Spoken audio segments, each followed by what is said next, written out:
There was, I don't know, 700 or 800 Milan fans. And there's my stupid son with his Newcastle shirt on. And I said, what on earth are you playing at? I told you, just be sensible. I actually seen him play a couple of seasons ago, and I was like, he's got the ability to be as good as Bellingham. Hello and welcome to another episode of The Rest is Football with me, Gary Lineker. Of course, Alan Shearer and Micah Richards are here joining me, and we've got all the fallout from the return of European club football to discuss. But before we get to that, how's your week been, Micah?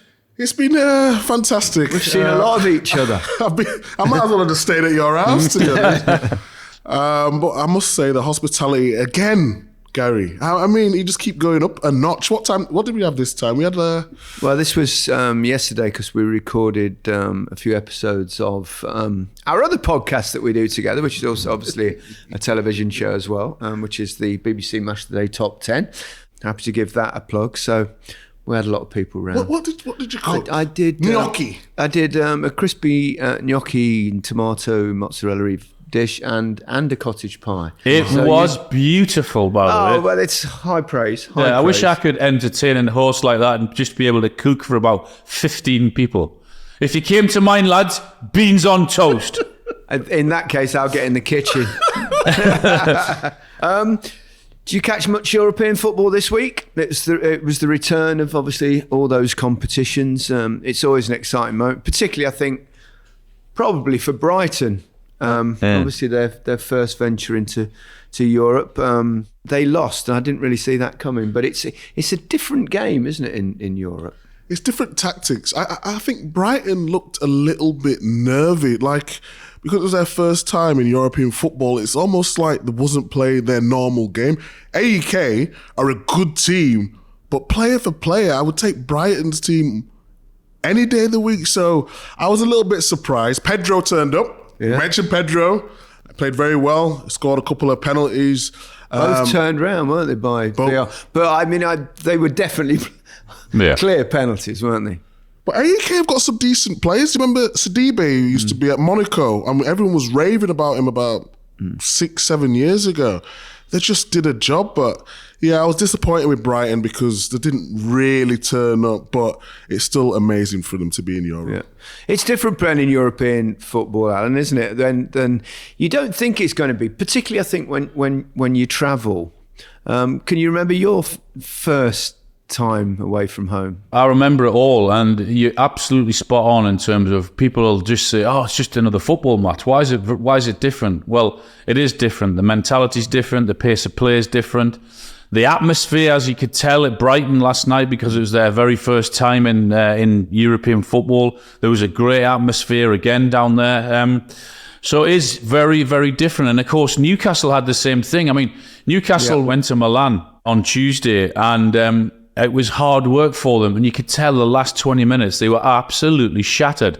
And I get and understand that because it's the mentality, it's the travelling, it's all of those things, and it can get to you. And I think certainly looking at Newcastle on Tuesday, it was hard work for them. It was a great point, though, that, wasn't it, Al? It was an unbelievable point, Micah. They would have snapped your hands off if someone had said to them before the game, you want to go away with a point, with a clean sheet. Don't think they played particularly well. If Milan had anyone who could put the ball in the back of the net, then Newcastle would have been beaten. But I thought two great performances from Nick Pope and from Kieran Trippier. I thought they were outstanding. The rest of them didn't really quite find their feet and found it hard at times. Sean Longstaff was maybe another pick, but it was I wouldn't say it was a great night, but it was a great point. You played against Milan, didn't you, in the San Siro? Inter Milan, yeah, Inter Milan. Inter, was it? Yeah. So I still play at San Siro. So in Italy, they often share stadiums. Yeah, it was. That was Newcastle's last ever away game. Was in the San Siro, and I played there. Got a couple, drew 2-2. But yeah, all in all, I think it was certainly a good night. There were thousands that went there. My son went there, left 7 o'clock on Tuesday morning, got back Wednesday afternoon. I had a mate, you know. I had a mate from Newcastle, just lives down the road from me. We were at a function on Monday evening. He left the function at 1 a.m., got in a car, travelled to Manchester, got on a flight to Manchester, landed at Copenhagen, got on another flight from Copenhagen to Milan, and then went to the game. It's like, oh my God, it's like a busman's holiday. I mean, that is dedication for you, isn't it? Was he one of the, or was that your son I saw sliding down the street on his belly? Did you see that? That was hilarious. Those Geordies, Al, those Geordies. I said to my son, as I always do when he goes to away games, just don't do anything stupid. Just be sensible. Go and have a laugh with your mates and enjoy the atmosphere. His mate sent me a video.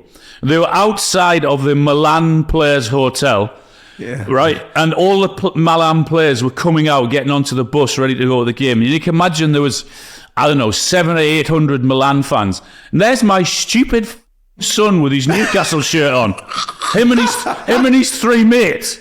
And I said, what on earth are you playing at? I told you, just be sensible. They're not sensible at that age. Oh, my God. How old is he? 23, the bloody idiot. Oh my God. Oh dear. Was he all right though? Yeah, he was fine. Did he have a fun time? He had a great time. He said the atmosphere was amazing. It's a great draw for Newcastle, that, isn't it? With that group. I mean, people say, "Oh God, that's unlucky. It's really tough." But for fans, what you want, and that was kind of, I thought, slightly disappointing when Leicester in the Champions League is that. You wanted to be at the big clubs, go to the San Siro, the Nou Camp, or the Bernabeu and stuff, and that's what kind of has happened with this Newcastle group. They have great trips away from home, and then you'll have big nights at St James's Park. But I think I actually think Newcastle can get through the group, though. I do. Getting that draw away at the San Siro is unbelievable. At this, if you would have lost that game, it's just confidence. Now you're thinking, I've gone to the San Siro and we've got a draw there. We could actually do this. I think people won't want to go to St James's Park.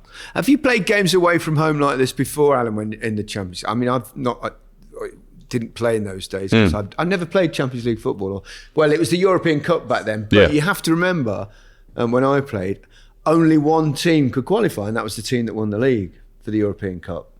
So it was actually easier to win as well. And it was knockout, wasn't it? It was knockout football, wasn't it? Straight knockout football. Yeah. So, having not won a league, and I should have played in Europe when I went to Everton because they won the league the previous season.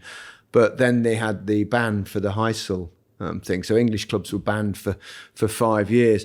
But I did play after that, and I played with Barcelona as well in European football, and won the European Cup Winners' Cup. But when you play away from home, it's like mad. I remember playing for Tottenham. We played against Porto, and we battered them in the first leg with about 3-1 it was in the end, and it was a really good game, and we were all over them. And then you go to Porto, you think, wow, this is going to be a doddle. We never got out our own half. Yeah. I mean, we held on with a 0-0, and it's just like it's a different game. You suddenly go there and you can't get the ball off them. Yeah. Do you have any experiences like that? Yeah, absolutely, Gary. People will find it really difficult to understand, to say, well, it is a completely different game. Well, how can it be? You're playing on the same size pitch on grass with a football. How's it different?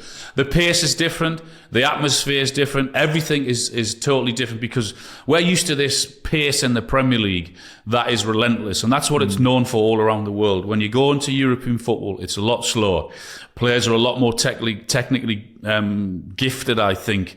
And you think of these, smaller clubs. Well, there's still some very good players out there. So it is totally different, absolutely. But you go back to the draw with Newcastle, and Micah, you're right. You get any point away from home in Champions League football, it's a great point, because not only does it set you up for the rest of the tournament, or the group games, I should say, because Newcastle's next game is at home to PSG in a couple of weeks' time. So you can imagine how rocking it would. I mean, it would have been anyway, but because of that point, it just sets them up really nicely for that game. At St James's Park, of course, as well for the visiting teams. That's going to. I mean, it's going to be bouncing in there, as you just said, Alan. It really is, isn't it? And also, I mean, you always talk about that slope at St James's Park, which I kind of vaguely remember from when I played.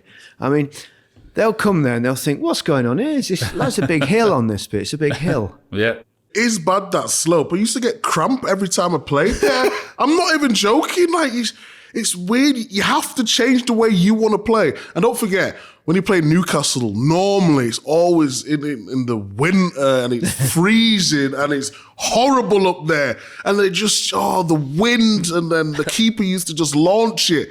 And it was, being a defender at St James is I suppose it's all sunny and roses in Manchester, is it? Manchester United's struggles continue. Another defeat. I mean, it was a terrific game of football, and 7 goals in there as well. But once again, they came out on the losing side. Interesting from Onana, who's had a tough, I think, start at Manchester United, and we know he's good with his feet and stuff, but He's kind of made 1 or 2 mistakes, and it was particularly. But I did admire him for demanding that he came out and spoke to the press and wanted to own his own mistake. Although I'm not sure it necessarily helps. I just don't understand what's happening at Man United at this moment in time, and I'm not just talking about what's happening off the field, but it's just like, you're a goalkeeper, do your job. Not to reference Roy Keane, but just do your job and get on with it. It's almost like a player has to come out and justify why they've done this or why they've done that. He made a mistake. Big wow. We all know he's a good goalkeeper. He likes to play out. The problem is with Man United at the moment, they're still in transition where the manager wants them to play out from the back, but the team's not ready for it. So he's trying to do stuff, but the team's not ready. Of course he's going to make mistakes. Okay, the shots that came against him, he should have saved. But it's not even that much of a bigger problem. I think everything at Man United now is just highlighted. Was we expecting Man U to go to Bayern and win? Because I wasn't. No. I wasn't. No. So 4-3, getting 3 goals away from home was actually quite good.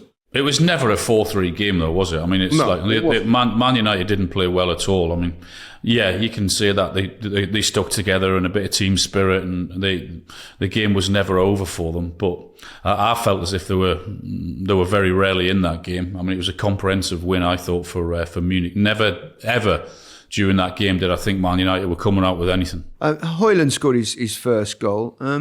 Do you think he's got what it takes to be a success at United? I mean, it's very difficult to say under the amount of time that we've seen, but even at the weekend I saw him and I thought I like some of his movement and the fact he was attacking space in the box. He looks to me like a player that will score goals, but it's a lot of pressure on a young man's shoulders carrying that. Gary, it's a lot of pressure for anyone going into that football club, but it's even more so when things aren't going well for you.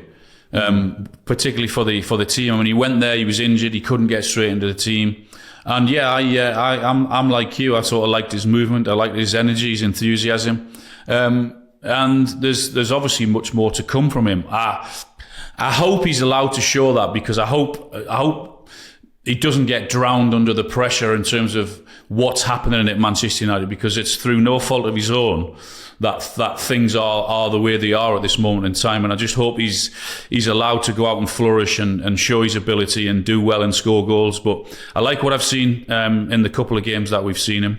But it's going to be tough, because not all's well at Man United. It's going to take time. No, I tell you, I enjoyed watching again. We've seen him quite a lot. Musiala.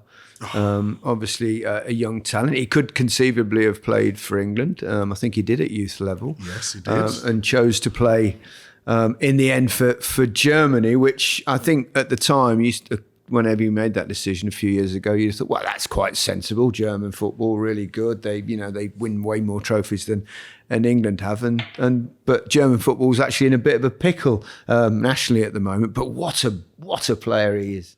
Imagine Musiala, Declan Rice, Bellingham, Foden in the centre of that part. Oh, well, to be honest, it's probably already difficult enough for Gareth to work out who's going to play, let alone if he had another time. Have you seen that picture of the youth team of Bellingham and Musiala together? Really great shot. But the thing is about Musiala, for a centre midfielder, he's actually good at dribbling. It's not his passing and he's just shooting that's good. He could dribble past about 4 players and put it on a plate for someone.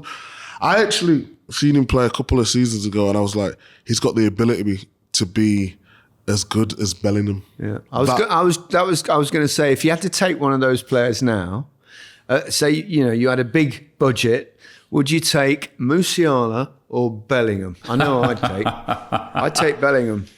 Yeah, we take Bellingham now because he's on the form of his life. But Musiala, he's brilliant. He's special. Brilliant. Absolutely, they're both special. They're both very special footballers. Yeah, absolutely. And Bellingham, another winner, right? In the last minute again. It's incredible what he's doing there. Wow. Did you see all the Madrid fans are now doing his celebration? Brilliant, isn't it? Do you think that's a good celebration, Micah? Lifting an arm or 2 arms in his case? That's different to Alan.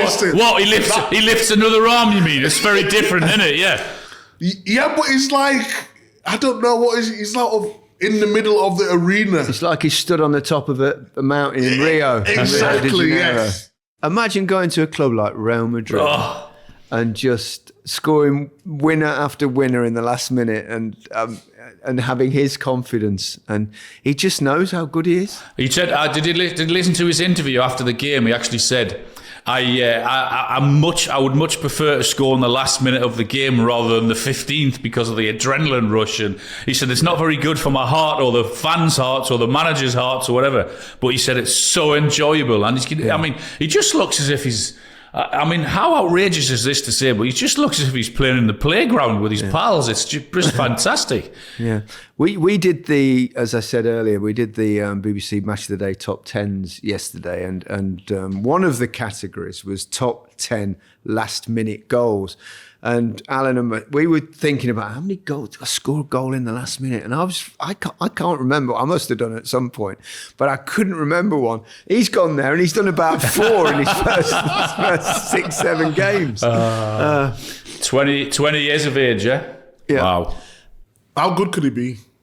Bellingham. Yeah. I genuinely, and I'm always kind of a little bit reticent to say that players are going to be major superstars, but if he has a fair run and doesn't get any horrific injuries or doesn't go off the rails, because these things can happen, I suspect with him they definitely won't. With the way he talks, he's driven, he's focused, he's got a wonderful attitude. But if he avoids serious injury, I genuinely think that he will go on to be a great. I just see that in him. You can be wrong. We can all be wrong. But he's got absolutely everything that a midfield player would want, I would say, because he's also got a bit of bite about him, hasn't he? A little bit of... when I first saw him, I saw a bit of Brian Robson in him, a real box-to-box midfield player. But now he looks like he can actually go and play like as a 10 and playing a little bit just behind the front man, and he can go glides past players. He can finish. He scores poachers' goals, Alan. I mean, what's going on? Midfield players scoring our kind of goals, but also it can play beautifully in that position. You don't want to put too much pressure on a young player, but I don't think it bothers. Do you know what his biggest asset could be? I mean, you've mentioned some great things about him. Is that it seems to me as if he's got his head screwed on. He seems he's a very, very sensible, down-to-earth lad. Good family. Yeah. I think his father's a policeman. Yeah. Yeah. He's got. What do you think, there, Micah? Do you disagree? No, I agree. I'm always just a little bit nervous of putting too much pressure. Like you said, it's the same. But it's exciting when you see a young footballer coming through with that kind of ability. But I don't see him stopping. I agree with you. I don't. You look at it, you think, okay, he's grounded.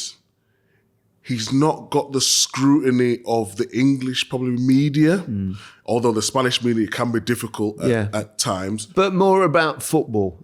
Whereas here it's more about your personal life. Exactly. And that is a massive difference over there. And I think him being away that could just help him to reach the levels we expect. Especially help him if he parties like Big Meeks. He's definitely burst onto the scene, that's for sure, hasn't he? He really has. And we're going to burst into a break.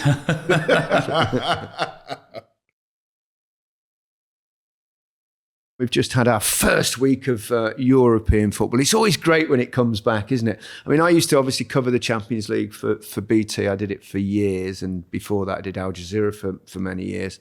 But I must admit, it's really quite nice sitting at home on the sofa, a little glass of wine, watching great football. And obviously the holders, Manchester City, we have a major ambassador here of the football club. I mean, you always know with them, don't you? Even when they do go a goal behind, obviously Manchester City were dominant and it was kind of a breakaway, but you kind of know now that they're going to come back. And it's actually scary watching Man City now because they've got so many injuries or key players out, but they don't seem to make any difference. And I'm thinking to myself, okay, well, Grealish is out. They're bringing Doku. Completely different. Both wingers, but Grealish wants to come more inside. Doku can go both ways. But it doesn't seem to faze the team. And Pep was talking about him, about he's a real winger. Not seen a winger's performance like this for a while. It's almost like no matter who comes in, they know their job. They're a little bit naive at the back. I know it was sort of, it was on a counter-attack, but they do come too high at times, and I've said that for years. And I think sometimes in European football, you can get punished. But going forward, Alvarez, and I'll actually admit, with Alvarez, I didn't think he was at the level of I know he'd won the World Cup, but like a Haaland, superstar. Alvarez, I didn't think he was superstar level, but now he surprised me. What a talent. I mean, everything about him is fantastic. His energy and his ability to finish and, just can't speak highly enough of him. He's fantastic. Mateus Nunes as well played. Yes. In the Champions League. Very silky. I don't think we know quite what his best position is in this team, but he's got he's beautiful feet, some really good passing, good energy, a strong runner with the ball. He'll fit in like a glove as well. Yeah. It's exciting. Rodri's impressive, isn't he? I mean, he's probably best holding player in the world at the moment. He's certainly one of them. He's the best. I don't see him as a Busquets yet. Let's have this debate. Okay, Busquets in his prime or Rodri? Oh, come on. No. Busquets has done. Busquets has been one of the best most teams. Beautiful footballers. I mean, he's unbelievable, isn't he? Taking the ball in half turns, and he's on that kind of. And he was also, I mean, like Rodri's got as well. They do that, the old kind of tactical professional foul, don't they, to block people in midfield. They both do that incredibly well. What a question that is, Busquets or Rodri? Well, you have to go, but I would agree with you. I'd go Busquets for now. Obviously, he's got a lot of years on Rodri as well. Rodri's kind of emerging, isn't he? But he's more likely to get a goal, Rodri. He just get forward a bit more, doesn't he, Micah? He literally just, when Man City go forward, in the second phase of play, he just waits around the edge of the box and then gets it and then just curls it into the top corner. Yeah. He's such a good player. Yeah. I mean, it's hard to see Man City not winning the league again. And the Champions League, I think they go at least semi-finals. Oh, yeah, they'll be close. Yeah, they will. Yeah. Rodri or Busquets, Alan? Well, only Busquets because of... I mean, if you ask that in 5 years' time, the way he's going, it might be different, but Busquets definitely at the minute. What will City do when Pep goes? That is a big question. I think it'll be a little bit like Manchester United post Alex Ferguson, won't it? It'll be almost impossible for who comes in to continue in that vein. It'll be very difficult. But... Because he's going to be England manager, isn't he, in a couple of years? He's starting the rumours already, Gary. It depends, though, what you mean by that question, though, Gaz. Just because, obviously, Mancini won the league, Pellegrini won the league, and Pep's won the league. So I still believe they'll still win leagues. Oh, yeah. I just don't think they'll be as dominant force within the league and Europe.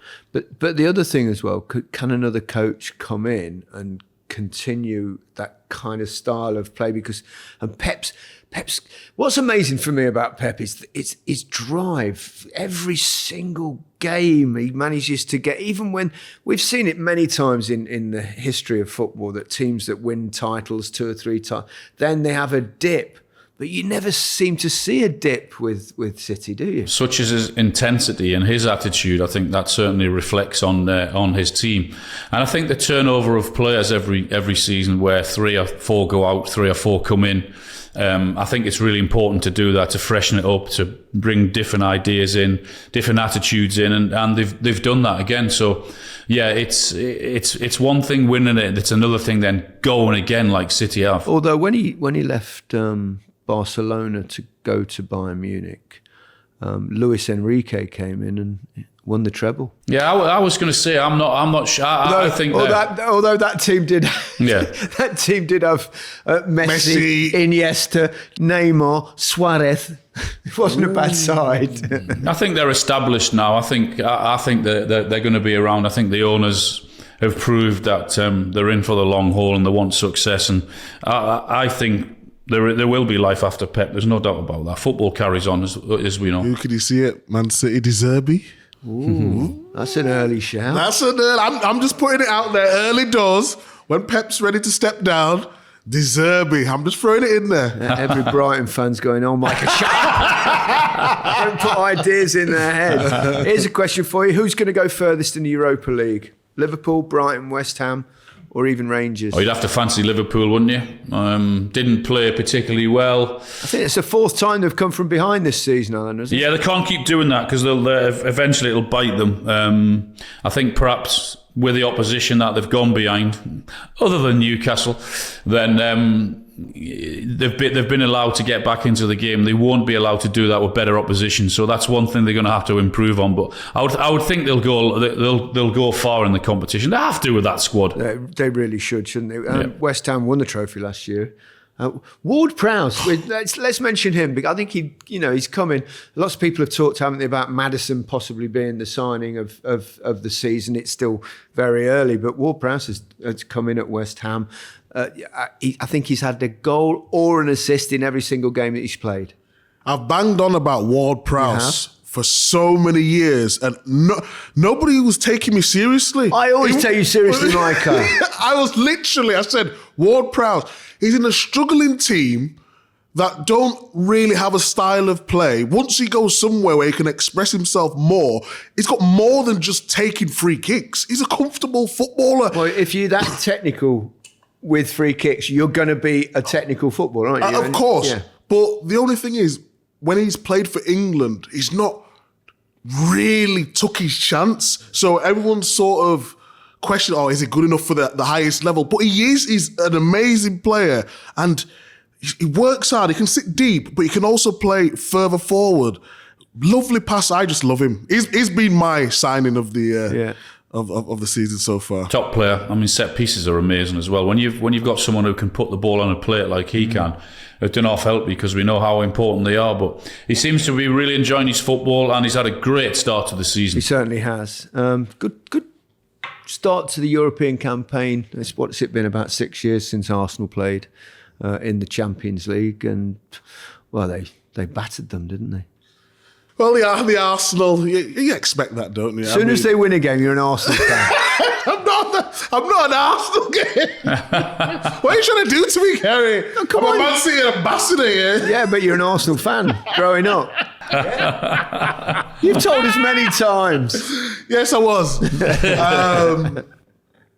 We expect that from Arsenal now. I think I want to see where Arsenal are at. If you look at the players that they have, the forward-thinking sort of way the manager wants to play, they've got to do well. They did well in the Premier League last season. I think they've got a really, really good squad. And I think with that squad, with the players, with the manager, with what happened to them last year with European football, I mean, it was buzzing there the other night.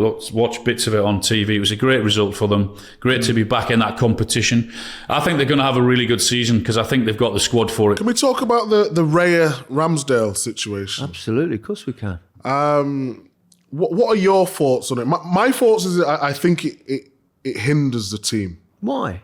Only because of, I believe now Ramsdale's confidence has been shot just because he's brought in someone and basically said he was going to use both goalkeepers. Arteta's brought in someone. Why should it be different, though, for goalkeepers than it is in other positions? So if you've got like strikers, people say, "Oh, you need another backup striker of top level to kind of have any chance of challenging for a title, etc." Why shouldn't it be the same with goalkeepers? Why can't you have competition for places between two keepers rather than perhaps just have one regular keeper that's not pushed?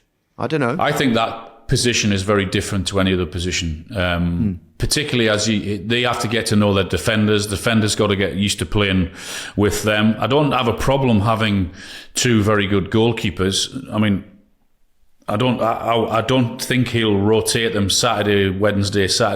He might one might be his Carabao Cup goalkeeper or whatever that may be. But in terms of the league and the Champions League, I think it's important to stick with a number one until he feels it's time that they're not playing well and give the other one a chance. I haven't got a problem with that. Does this show, though, perhaps that Arteta has the ruthlessness that you need to be a successful manager? You can see that sort of thing being done by Pep Guardiola. You have to. It's ruthless. If you want to be successful in football, you have to be ruthless. But Ramsdale had an excellent season last season, so I don't get it. And if you wanted to replace him, why not just do it in the summer? Bring in your number one, Raya, and get a number two who can challenge. Well, but it's not the same. Ramsdale, you mean? Yeah, if he's not, I can tell you now. It's the same when Leno was at Arsenal. Ramsdale comes in and said, "I don't want to play two. It will never happen." Has Arteta done this because Raya's probably a little bit better with his feet? Raya's better. I looked at the stats. Raya's better on crosses. Yeah, he's better on 1-versus-1 situations. When the striker goes through, and he's better on the ball. So, well, that's but that's quite fine. But that is thing. fine. Yeah, but you can't have your cake and eat it. Why can't you? You can. Well, you can. But I don't know the cake and eat it. but why would you want both? Let Ramsdale go and be a number one somewhere where he's appreciated, where he can get the best form. Why you'd want both. Because if one gets injured, then you've got another seriously good goalkeeper going in his place, surely. Okay. What's the difference between... I mean, it's a different role and it's a one-off position. It quite right, as Alan says, you think. But a goalkeeper can get injured like anybody else. I mean, there's slightly less chance because they're not likely to pull a hamstring or something. But... then you don't want to go to someone, then you go, "Oh my God, we've got this kid coming in and we're not sure he's any good." But look at the goalkeepers now for England. So we've got Ramsdale, who's not playing at Arsenal. We've got Pickford, who potentially could go down with Everton. Then we go to Crystal Palace, we've got Pope. Sam Johnson. Pope. Yeah, well, I was coming at... he'll be number one in the Euros at the end of the season. Pope will be number one. Do you think so? 100%, because then you've got... Not 100%, Micah, because, I mean, Pickford's our number one at the moment. Like, but if Everton go down, and he loses confidence, he could... So we're going with Sam Johnson, who was in a squad, last England squad at Crystal Palace. Now they've just signed Henderson. The only one free and is in good form... well... who can focus on his forms for the end of this is Pope. Do you know what I mean? Yeah. So, but it's not Arteta's job to consider Gareth Southgate's issues. But let him go play somewhere else. Yeah. Ramsey shouldn't be on the bench. The proof will be in the pudding. He's. I don't have a big issue with it. If he's gonna say there's the competition, my best goalkeeper plays in the biggest games, that I think that's fair enough. Barcelona won 5-0 in midweek, 2 goals and assists for João Felix. And it's funny, we talked about Chelsea players, haven't we, that they all struggled last season, and he was brought in halfway through. But I actually thought he he did quite well. Probably the best of Chelsea's players that they brought in. I know he's only on loan, but he started really well at Barcelona. He got 2 goals and assist in midweek. But also I want to talk about Lewandowski because he scored his 100th goal in European football, became only the 3rd player to do that. I can't imagine who the other 2 were. Might have been Messi and Ronaldo. So I just thought to perhaps finish this episode, we have a little discussion about who is the best number 9 in the last 10 years, because who have you got? You've got Harry Kane, Robert Lewandowski, of course, Karim Benzema, Luis Suarez. Who would you go with, Alan? Oh, man. How can you not be a huge fan of his, Lewandowski? Good old-fashioned centre-forward, physical if he wanted to be, but technically also magnificent. His goals record is phenomenal. He scored goals. It's almost a goal again. Absolutely. To have that and to go through your career with that tells you who and what he is. He's a giant of a player. But then Harry Kane's been doing it in the Premier League for God knows how long. Now doing it, of course, in Germany, and been doing it on the international stage as well. So, that list that you've just named is you want us to pick a best one out of that, do you? I just want to discuss all the strengths and of the various players. I would look at them. I would go, Lewandowski's probably the most out and out kind of goal scorer. I didn't include Ronaldo, by the way, because he primarily played a lot on the left in his career and only became a striker later on. And also, obviously, he would win any of the competitions for that particular position. But I think Lewandowski is an out-and-out box player, really. He can obviously link up and do all that kind of stuff. I think Kane's probably more of an all-round player than Lewandowski, because he can drop into that 10 position, he can spray passes. A brilliant passer of the ball, Harry Kane. I think that side of his game perhaps get undervalued a little bit. Suarez takes some beating. Suarez. He's so good. I remember talking to Steven Gerrard about, and he said, "This is the best player you've played with," and he says, "Easily, Luis Suarez, easily." And then you've got Benzema, who's different again, who showed at Real Madrid over many years that he could actually play a second fiddle to Ronaldo, and his goal scoring was lower. And you thought, yeah, but can he score that many goals? But then Ronaldo left and became the pivotal figure for Real Madrid for a number of years. And what a footballer. Yeah, I got absolutely hammered on Twitter a couple of years ago. I've never been hammered on Twitter for anything. Because basically what I meant to say was I love Benzema as a player, but he's always been in the shadow of Ronaldo. So in terms of the goals, well, that's a fair comment. I know, but it's the way I said phrased it. It's the way I phrased it. You've got to be careful on Twitter. But yeah, when Ronaldo left, he just took his game to the next level. Yeah. Even with the players around him, he was always whether he needed to link up into the 10 or whether he needed to finish it. Like, I remember the season when Real Madrid just kept going and going and going. They just come back and remember the game in Real Madrid with Man City?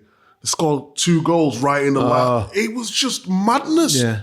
And that was a lot down to Benzema and the belief he had in that team. So I'd probably pick Benzema out of all of them. I think as an out-and-out number 9, centre-forward, Lewandowski for me.